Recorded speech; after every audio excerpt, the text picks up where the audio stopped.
Hello friends, welcome to my YouTube channel. So today in this video I am going to show you how to fix the missing screen recorder icon on the control center.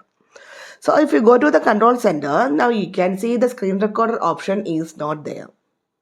So let me show you how to fix this problem. So simply we need to customize our control center. For this, press and hold the blank area of the control center. Otherwise tap on the plus icon on the top left side. Tap on add a control. So here you can see the icon screen recording. Just tap on this one. Now you can see the screen recording option is here. Now you can resize this one